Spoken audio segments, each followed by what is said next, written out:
sessions and all our digital platforms. Ugandans, let's protect our UBC, inspiring Uganda. Exercise can't be sustained. Eating can't be stopped. It's even harder to lose. The active ingredient accelerates. Don't take a detour. Weight loss starts now. Capsules helps you stay in shape.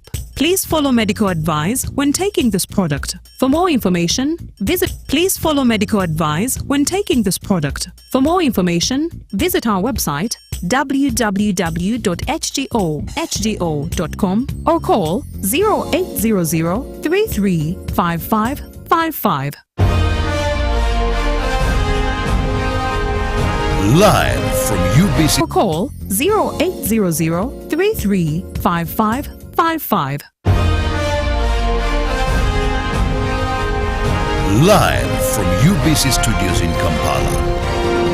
This is Good Morning Uganda Extra.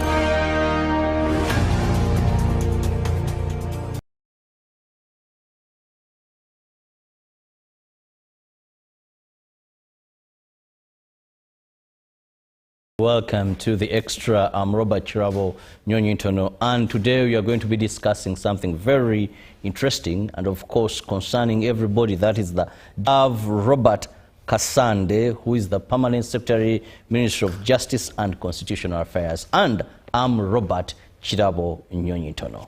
Now, allow me begin with the Permanent Secretary. When we talk about the Ministry of Justice, viewers, the Ministry of Justice is mandated to provide legal advice and services to government and the general public while supporting the legal framework for good governance and the rule of law. What that means is that we have the teams, the civil litigators that will lead that action. Or should government want to sign any agreement, any memorandum of understanding to paper. We have the Law Council that regulates if you are to start a law firm. There are some standards you must meet, and it is the role of the Law Council, which is within our ministry, to ensure that you meet those standards. Or if you are a university and you want to start a law school, there are standards that you must meet, and before you can operate as a law school, it is the role of the Law Council that ensures that you have met those standards, and then they have to certify you. Then we have that drafts all the bills of government, and then we have the one that is very well known by many Ugandans, the Administrator General, that administers estates of the deceased. In short, that's who we are and that's what we do. Mm-hmm. Now that explained, I'll go to Rachel to explain what is the Justice, Law and Order sector. Why was it created? Many Ugandans know JLOS. Good morning to all the viewers.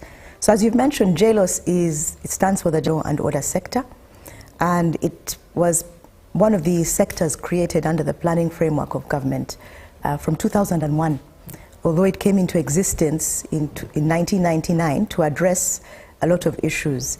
So JLOS is a planning framework that government had adopted under the sector-wide approach.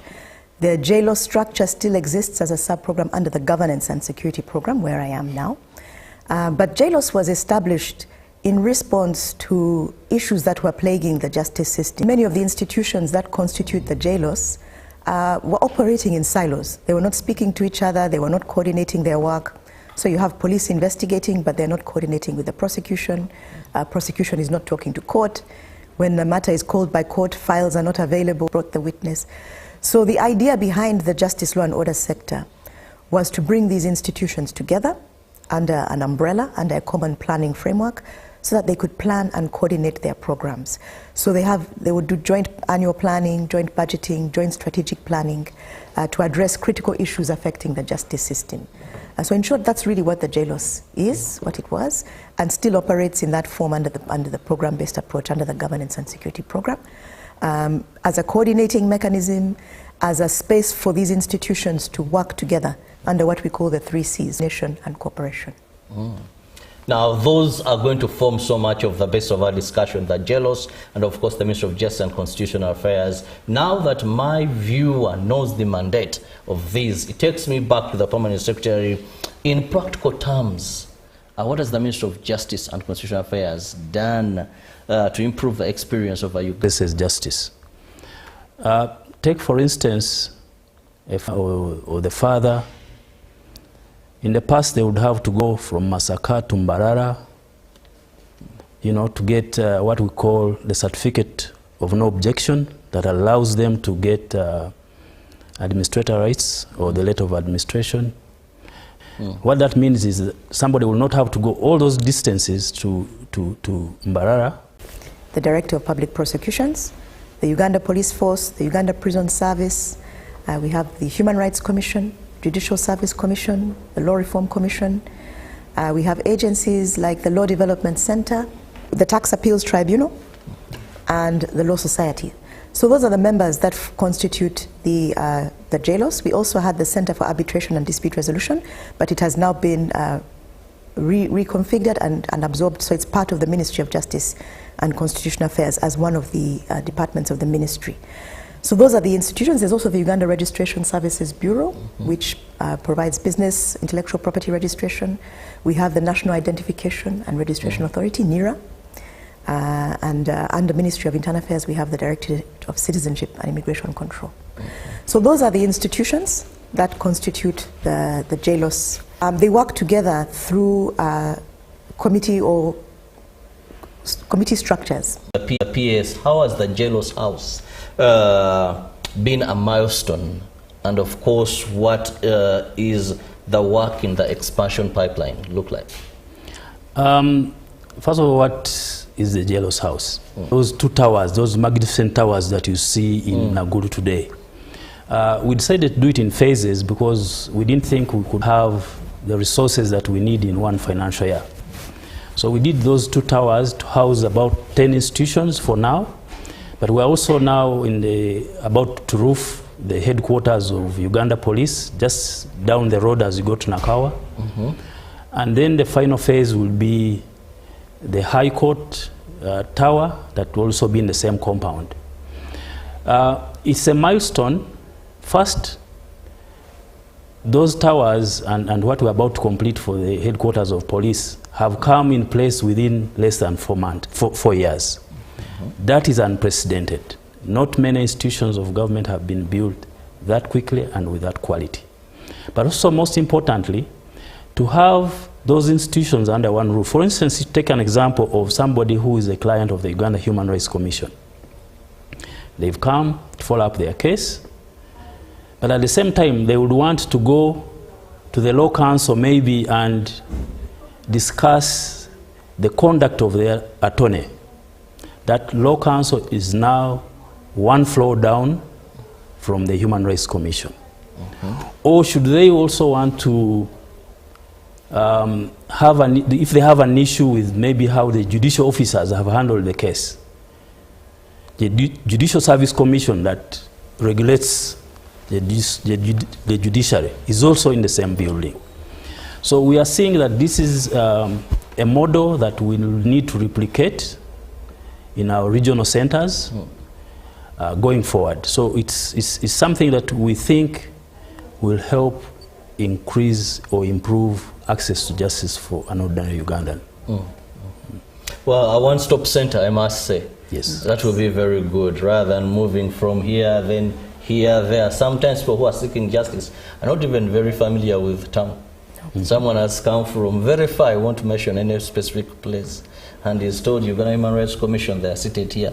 Now, when you tell him head to this other and other and other course, but also having all the things in one area where it just flows, then it's something very good. Now, how are you going to expand these gains beyond Kampala?